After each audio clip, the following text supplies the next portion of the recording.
Very good morning बच्चों। तो आज हम फिर से आ चुके हैं एक नई लेक्चर की ओर, जो कि क्लास 7वीं का वीडियो लेक्चर है, जो कि आज पढ़ने वाले हम। तो 7वीं के विज्ञान में जो है सो हमने बहुत सारे चैप्टर के क्वेश्चन आंसर हम लोग कर चुके हैं बच्चों, जिसमें कि हमने एक चैप्टर कर चुके थे जल और जंगल, वो भी हमने पढ़ लिया था। सेकेंड चैप्टर जो हमारा था जंतुओं में पोषण, हमने ये भी पढ़ लिया था। चैप्टर नंबर 3 था उष्मा, हमने वो भी पढ़ लिया था। इसके अलावा जो है सो हमने चैप्टर नंबर 4 जो है वो भी पढ़ लिया था हमने। इसके बाद चैप्टर नंबर 5 था, ठीक है, पदार्थ में रासायनिक परिवर्तन। तो बेसिकली बच्चों चैप्टर नंबर 6 है, जो कि नाम है उसका पौधों में पोषण। ये चैप्टर छठवां चैप्टर जो है आज की टॉपिक में हम इसका अध्ययन करने वाले, जिसको डिटेल में क्वेश्चन आंसर के साथ में समझने का प्रयास करेंगे। और अच्छे से क्लास के लेक्चर में ऑलरेडी हमने इसका थ्योरेटिकल जो क्वेश्चन आंसर होता है या डिटेल में होता है, डीपली हमने समझा था। अभी जो बेसिकली हम समझने वाले हैं, इसमें चैप्टर 6 का क्वेश्चन आंसर समझेंगे, ठीक है, जिसमें लाइन बाय लाइन अभ्यास के प्रश्न उत्तर पे हम सीधे सीधे डायरेक्ट कर रहे हैं आप लोगों को, और हम क्वेश्चन आंसर की इस टॉपिक में जिक्र करेंगे, और क्वेश्चन आंसर जो अभ्यास के प्रश्न उत्तर है उसका हम सॉल्यूशन इसमें चैप्टर में बताएंगे, ठीक है, इस वीडियो लेक्चर के माध्यम से। तो इसका अभ्यास में का पहला है और क्वेश्चन है, सही उत्तर पर चिन्ह लगाइए। यानी जो सही उत्तर है ना उसमें चिन्ह लगाना है, इन टिक कर देना है, ठीक है बच्चों। तो क्वेश्चन नंबर ए है, हरे पौधे जो अपना भोजन स्वयं बनाते हैं कहलाते हैं। इसमें 4 ऑप्शन दिया है। ऑप्शन 1 विषमपोषी, ऑप्शन 2 परपोषी, ऑप्शन 3 मृतोपयोगी, ऑप्शन 4 है स्वपोषी। तो इसका आंसर क्या हो जाएगा? स्वपोषी। हरे पौधे जो अपना भोजन जो स्वयं ग्रहण करते हैं ना, यानी कहला, उसे क्या कहते हैं हम लोग बनाते हैं, उसे स्वपोषी कहते हैं, ठीक है। तो चौथा ऑप्शन में टिक कर देंगे बच्चों, ठीक है। बढ़ते हैं प्रश्न नंबर बी की ओर। बी नंबर प्रश्न है, अमर बेल का उदाहरण है। तो अमर बेल का उदाहरण क्या हो जाएगा? इसमें 4 ऑप्शन मतलब है, इसमें से एक सही है, उसको टिक करना है। तो ऑप्शन 1 है स्वपोषी, ऑप्शन 2 है परपोषी, ऑप्शन 3 है परजीवी, ऑप्शन 4 है मृतजीवी। तो ऑप्शन नंबर 2 में सेलेक्ट कर देंगे। अमरबेल का जो उदाहरण होता है वो परपोषी होता है, ठीक है। तो ऑप्शन दूसरा में टिक कर देंगे बच्चों। क्वेश्चन नंबर सी की ओर बढ़ते बच्चों। क्वेश्चन नंबर सी है, पौधों का रसोई घर है, ठीक है। इसमें भी बच्चों 4 ऑप्शन है। इन चारों ऑप्शन में से किसी एक जो सही उत्तर है उसमें टिक करना है। तो ऑप्शन 1 है तना, ऑप्शन 2 है जड़, ऑप्शन 3 है पत्ती, ऑप्शन 4 है फूल। तो पौधों का रसोई घर क्या होता है? तो पत्ती होता है। तो ऑप्शन नंबर 3 में जाकर के बच्चों आप टिक कर दीजिए, ठीक है। इसके बाद है प्रश्न नंबर डी है, कीट भक्षी पौधा है। इसमें भी 4 ऑप्शन दिए हैं, इसमें से एक उत्तर सही है, जिसको टिक करना है बच्चों। तो ऑप्शन 1 है गुलाब, ऑप्शन 2 है मटर, ऑप्शन 3 है घटपर्णी, ऑप्शन 4 है अमरबेल। तो इसमें जो कीटभक्षी पौधा जो होता है वो घटपर्णी होता है, यानी ऑप्शन नंबर 3 में जाकर के टिक कर दीजिए घटपर्णी में बच्चों, ठीक है। चलिए बच्चों, ये आप नोट डाउन कर लीजिए पॉज करके स्क्रीन, ठीक है। अब बढ़ते हैं प्रश्न नंबर 2 की ओर। प्रश्न नंबर 2 में क्या है, निम्न कथनों में सत्य या असत्य कथनों का चयन कीजिए, ठीक है। इसमें भी क्या है, 4 प्रश्न है ABCD करके, ठीक है। इसमें क्या करना है, जो प्रश्न सही है यानी उसका रीजन सही बता रहा है तो हम सत्य लिख देंगे इसके आगे में। अगर वो गलत चीज़ें बता रहे हैं तो उसके आगे हम क्या लिखेंगे, बेसिकली असत्य लिख देंगे बच्चों, ठीक है। चलिए, तो ये प्रश्न है, प्रकाश संश्लेषण में सौर ऊर्जा का रासायनिक ऊर्जा में रूपांतरण होता है। इसका क्या हो जाएगा, ये सही बात है, तो इसका आगे हम क्या लिख देंगे, हम सत्य। इसका उत्तर क्या हो जाएगा, सत्य बच्चों, ठीक है। प्रश्न नंबर बी है, जड़ कार्बन डाइऑक्साइड के ग्रहण करने में मदद करते हैं। तो ये तो नहीं मदद करते बिल्कुल भी, तो यहाँ पे क्या है, गलत बता रहे हैं ना चीज़ें, तो यहाँ पे क्या लिखेंगे, असत्य इसके आगे में इसका उत्तर हो जाएगा, ठीक है। प्रश्न नंबर सी है बच्चों, कार्बोहाइड्रेट और ऑक्सीजन प्रकाश संश्लेषण के उत्पाद हैं। तो ये सही बात बता रहा है, तो यहाँ इसका क्या लिखेंगे, सत्य। ये चीज़ हमने क्लास में भी पढ़ाया था बच्चों। अब प्रश्न नंबर डी है, सभी जीव अपने पोषण के लिए हरे पौधों पर निर्भर करते हैं। तो ये सही बात है, इसका उत्तर हो जाएगा सही है, तो सत्य लिख देंगे। ठीक है बच्चों, तो ये फिर से स्क्रीन पॉज करके आप क्वेश्चन आंसर को नोट कर सकते हैं। अपनी किताब में चाहो लिख लो तो आप किताब में लिख लो, अगर ज़्यादा बेटर रहेगा आप कॉपी में लिखो। ठीक है, फेयर बनाओ अच्छे से। ठीक है, रेड ब्लू पेन लेके बैठो, अच्छा लगता है कि सुंदर लगता है, अच्छा लगता है ना, पढ़ने में मजा आता है जब चीज़ें आप अच्छे करके चलते हो, है ना बच्चों। साफ सुथरा होना चाहिए, दिखने में अच्छा होना चाहिए। ठीक है, चलिए बढ़ते प्रश्न नंबर 3 की ओर बच्चे। तो बच्चों प्रश्न नंबर 3 में क्या है, कॉलम ए के शब्दों का मिलान कॉलम बी से कीजिए। यानी एक साइड जो बच्चों है वो कॉलम ए है और एक साइड जो बच्चों क्या है कॉलम बी है। दोनों साइड लिखा हुआ है, बांटा हुआ है दो पार्ट में, दोनों को मिलान करना है यानी मिलान चिन्ह करना है। ठीक है बच्चों, तो इसमें क्या है, प्रश्न एक है नाइट्रोजन है, तो नाइट्रोजन किससे मिला देंगे, तो नाइट्रोजन को हम लोग क्या करेंगे सबसे लास्ट वाला मिला देंगे जीवाणु में, जो कि बच्चों 5वां नंबर ऑप्शन में मिलाइएगा। ठीक है, पहला का 5वां हो जाएगा। दूसरा ऑप्शन है, दूसरा नंबर प्रश्न है रंध्र। रंध्र को क्या कर दीजिएगा, पत्ती से मिला दीजिएगा 4था नंबर में जाकर के। ठीक है बच्चों, इसके बाद है तीसरा पॉइंट है क्लोरोफिल। क्लोरोफिल क्या कर दीजिएगा आप सीधे ले जा करके पहला ऑप्शन में बी के पहला में नोट मिला दीजिएगा कार्बन डाइऑक्साइड में। ठीक है, चौथा नंबर पॉइंट है मशरूम। मशरूम को क्या करिएगा सीधे मिला दीजिएगा, तीसरा पॉइंट मिला दीजिएगा। ठीक है, इसके बाद है बच्चों लास्ट है जंतु। जंतु को एक लास्ट बचा है, जो कौन सा बच्चा देख रहे हो, विषमपोषी बचा हुआ है दूसरा पॉइंट में, इसमें जाकर के बच्चों मिला दीजिए। ठीक है, अब जो बच्चों इसे पॉज करके वीडियो को स्टॉप करके आप नोट कर लीजिए और अभी तक चैनल को सब्सक्राइब नहीं किया सब्सक्राइब कर लीजिए जरूर बच्चों और शेयर कर लीजिए अपने दोस्तों के पास। बच्चों चौथा नंबर प्रश्न है, प्रश्न नंबर 4, निम्न कथनों के लिए एक शब्द बताइए। यानी क्या है, जो भी प्रश्न है 3 प्रश्न नीचे दिए गए हैं, इन तीनों प्रश्न का क्या करना है, एक शब्द में बताना है, उत्तर देना है। ठीक है, पहला प्रश्न है पत्तियों में पाए जाने वाला हरा वर्णक क्या होता है। इसका उत्तर दिमाग पे जोर डालो, क्लास में बहुत अच्छे से बताए थे बच्चों। इसका उत्तर हो जाएगा पर्णहरित, याद आ गया।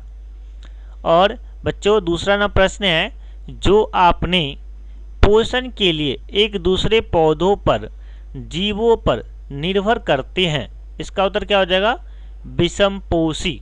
ठीक है, दूसरे पर निर्भर करता है, ठीक है, परपोषी होता है, और पौधों पर निर्भर करता है, जीवों पर निर्भर करता है, विषमपोषी होता है या परपोषी, एक ही चीज़ है। ठीक है बच्चों, इसके बाद है बच्चों तीसरा क्वेश्चन है, ऐसा संबंध जिसमें दो जीव आपस में एक दूसरे से सहयोग करते हैं उसे क्या कहते हैं। इसका उत्तर लिखेंगे एक लाइन में, सहजीवी संबंध। ठीक है, तो ये हो गया इसका उत्तर। अब बच्चों बढ़ते हैं 5वां नंबर प्रश्न की ओर बच्चों।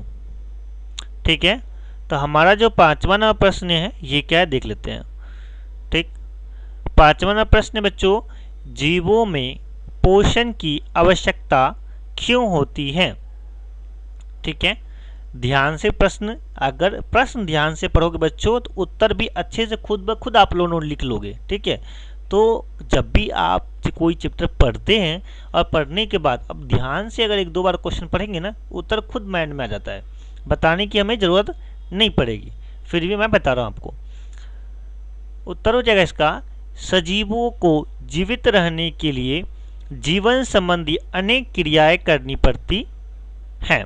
इसके लिए ऊर्जा की जरूरत होती है जो पोषक तत्वों से होती है। भोजन में पाए जाने वाले पोषक तत्वों से सभी जीव जंतु अपनी ऊर्जा संबंधी आवश्यकताएं पूरी करती हैं। पोषण सभी जीवों के विकास, वृद्धि तथा अन्य प्रक्रियाओं के लिए आवश्यक है। ठीक है, ये था 5 नंबर प्रश्न का उत्तर बच्चों। अब बढ़ते हैं प्रश्न नंबर 6 की ओर बच्चों। प्रश्न नंबर 6 क्या है बच्चों, प्रश्न नंबर 6 है, हरे पौधों में खाद्य श्रृंखलन प्रक्रिया का वर्णन कीजिए। ठीक है, तो इसका उत्तर हो जाएगा बच्चों, हरे पौधों में खाद्य श्रृंखलन की प्रक्रिया को प्रकाश संश्लेषण कहते हैं। ठीक है, इसका दूसरा नाम कह लो एक हिसाब से। ठीक है, यह प्रक्रिया पौधों की पत्तियों में होती है जहां वे सूर्य की रोशनी और जल और कार्बन डाइऑक्साइड का उपयोग करके ग्लूकोज और ऑक्सीजन बनाते हैं। ठीक है बच्चों, तो जानते हो पौधे का भोजन ग्लूकोज होता है, वो कर लेते हैं, और ऑक्सीजन क्या करते हैं, वायुमंडल में मुक्त कर देते हैं। ठीक है, ये चीज़ पता ही होगा आपको। और वही ऑक्सीजन क्या करते हैं, हम लोग लेते हैं, और कार्बन डाइऑक्साइड क्या करते हैं, हम लोग छोड़ते हैं। बच्चों थोड़ा टॉपिक सेट के चले गए, लेकिन डिटेल में बता दिया मैंने आप लोगों को। ठीक है, चलिए प्रश्न नंबर 7 की ओर बढ़ते बच्चों। कैसे प्रदर्शित करेंगे कि प्रकाश संश्लेषण के लिए सूर्य का प्रकाश अनिवार्य है? इसका उत्तर लिखेंगे। इसका उत्तर हो जाएगा बच्चों, एक पौधे को हम सूर्य के प्रकाश में रखेंगे और उसी प्रकार के पौधे को हम कमरे में रखेंगे जहां सूर्य का प्रकाश नहीं है। प्रतिदिन दोनों पौधे को जल देंगे। एक सप्ताह के बाद दोनों पौधे का निरीक्षण करते हैं। हम पाते हैं कि रूम में रखा पौधे की अपेक्षा सूर्य के प्रकाश यानी बगीचे में रखे पौधे की वृद्धि अधिक होती है। दूसरे तीसरे सप्ताह बाद देखते हैं कि कमरे में रखे पौधे की पत्तियां पीली होने लगी और वह सूख गया। इस तरह हम प्रदर्शित सकते हैं कि सूर्य प्रकाश संश्लेषण के लिए सूर्य का प्रकाश अनिवार्य है। समझे बच्चे, क्योंकि सिंपल सा है, ये एक टॉपिक है जो मैनुअली हमने लैंग्वेज लिखा, आपके लैंग्वेज में, जो आप लोग एक छोटा सा एक्सपेरिमेंट भी करके ये आप खुद भी देख सकते हैं। छोटा सा कोई भी 2 पौधे ले लेंगे, एक को आपने बगीचे में डाल देना, लगा देना उसको, और एक को अपने कमरे में गमले में छोटे छोटे लगा देना रूम के अंदर, जहाँ पे बिल्कुल भी सूर्य की रोशनी न जाती हो। ठीक है, ध्यान रखना। तो उस केस में आप परीक्षण खुद भी करोगे तो पता चल जाएगा बच्चों। ठीक है, अब बच्चों बढ़ते हैं प्रश्न नंबर 8 की ओर। बच्चों 8 नंबर प्रश्न है संक्षिप्त विवरण दे। इसमें क्या है कि हमारे पास 4 प्रश्न हैं। ठीक है, प्रकाश संश्लेषण, सहजीवी संबंध, परजीवी और मृतजीवी। बारी बारी से सबका हम उत्तर लिखेंगे। ठीक है बच्चों, पहला प्रश्न है प्रकाश संश्लेषण। इसका उत्तर समझते बच्चों क्या होगा। प्रकाश संश्लेषण एक जैविक प्रक्रिया है जिसमें पौधे, शैवाल और कुछ जीवाणु सूर्य की ऊर्जा का उपयोग करके कार्बन डाइऑक्साइड और जल से ग्लूकोज और ऑक्सीजन बनाते हैं। इस पूरी प्रक्रिया को क्या कहते हैं, प्रकाश संश्लेषण कहते हैं बच्चों। ठीक है, सिंपल लैंग्वेज में, बहुत छोटा सा प्रोफेशनल लैंग्वेज में बताया मैंने। ठीक है, ताकि आपको समझने में और ध्यान रखने में भी दिक्कत ना हो। प्रश्न नंबर 2 है सहजीवी संबंध क्या है। इसका लिखना उत्तर, सहजीवी संबंध एक प्रकार का जैविक संबंध है जिसमें 2 या 2 से अधिक जीव एक साथ रहते हैं, मिलकर जुलकर जो भी है एक साथ रहते हैं और एक दूसरे को लाभ पहुंचाते हैं। सहजीवी संबंध में शामिल जीवों को सहजीवी कहा जाता है बच्चों। ठीक है, तो ये चीज़ मैं बार बार बताता हूँ, तो आप लोग भी सहजीवी की तरह एकदम फ्रैंकली जो है सहाय करो, सबको एक दूसरे को लाभ पहुँचे, एक दूसरे की सहायता करते रहो।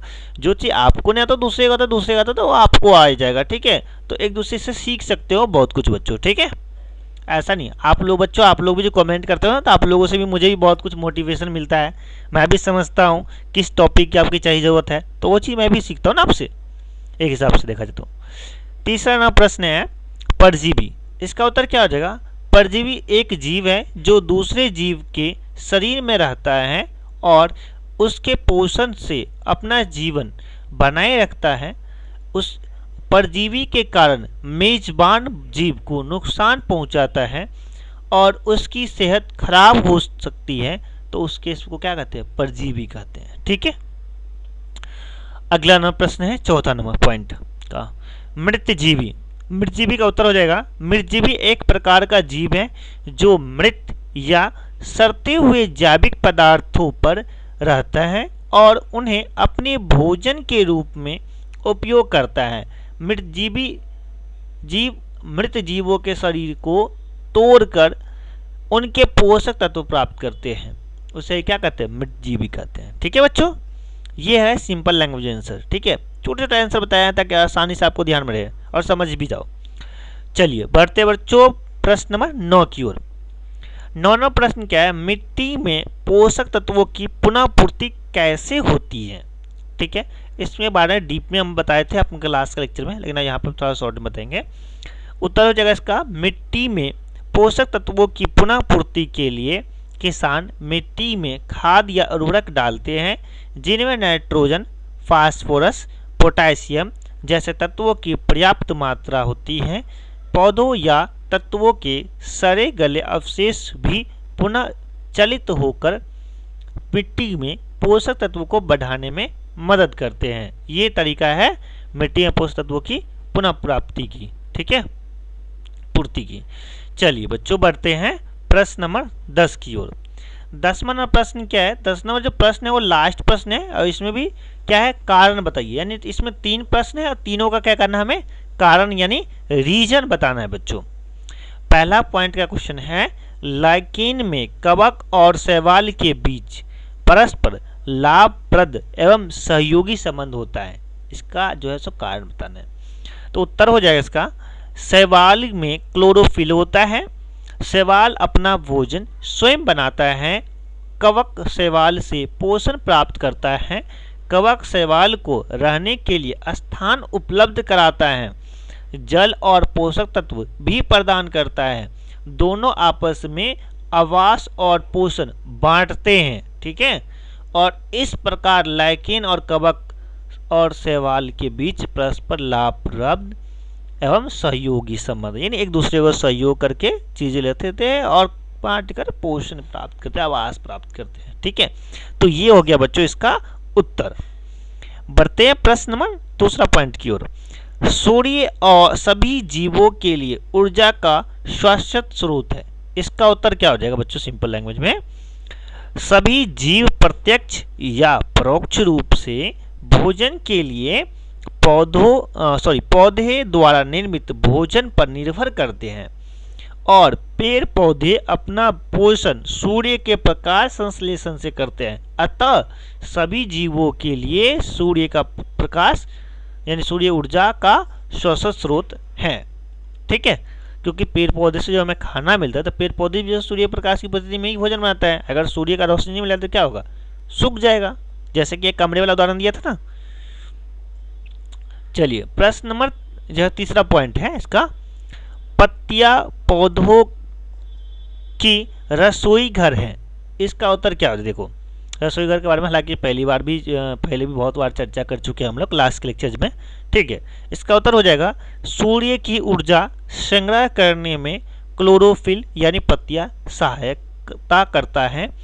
वातावरण में CO2 खनिज, लवण और जल का संग्रह भी पत्तियां करता है और प्रकाश संश्लेषण क्रिया करता है और पेड़ के सभी भागों में पोषक तत्व को विस्तृत करता है। अतः हम कह सकते हैं कि पत्तियां पौधों का रसोई घर है। अब समझ में आ गया क्यों रसोई घर है, ये कारण है, ठीक है। ये सिंपल छोटा छोटा पॉइंट वाइज मैंने बना करके बताया आप लोगों को। आई होप आप लोगों को बहुत अच्छे से क्वेश्चन आंसर समझ में आ गया होगा और उम्मीद है आप लोग भी अच्छे से नोट कर लिया होगा। नहीं नोट कर पाए तो आप बीच में पॉज करके वीडियो नोट कर सकते हैं। और अभी तक आपने चैनल को सब्सक्राइब नहीं किया तो बिल्कुल सब्सक्राइब कर लीजिए बच्चों। और एक छोटा सा प्यार सा कमेंट लिखते हैं आप लोग बहुत सारे, तो मैं बीच बीच में आप लोगों को गिफ्ट भी प्रोवाइड करता हूँ। हालाँकि पिछली बार जो है सो एक लेक्चर में जो है सो चांदनी कुछ करके नाम था, चंद्रली कुछ, वो पल्ली की रहने वाली थी राजस्थान की, उसको मैंने गिफ्ट के लिए बोला था और उनको मैंने नंबर 1 दिया था जो कि 15 मिनट के लिए एक्टिव था उनके लिए। बट उन्होंने क्या कर दिया कि उन्होंने अपना जो है सो नहीं मैसेज किया, जिसकी वजह से उनके पास जो है सो एड्रेस प्रॉपर ना मिलने के कारण उसके पास गिफ्ट नहीं जा पाया और वापस आ गया, ठीक है। अगर नेक्स्ट टाइम से प्यार से कमेंट कीजिए आप लोगों को, आप लोगों की लिस्ट में नाम आता है तो जरूर आप लोगों को भी गिफ्ट मिलेगा इस चैनल के माध्यम से। मिलेंगे नेक्स्ट वीडियो में, तब तक के लिए बाय, जय हिंद, वंदे मातरम बच्चों।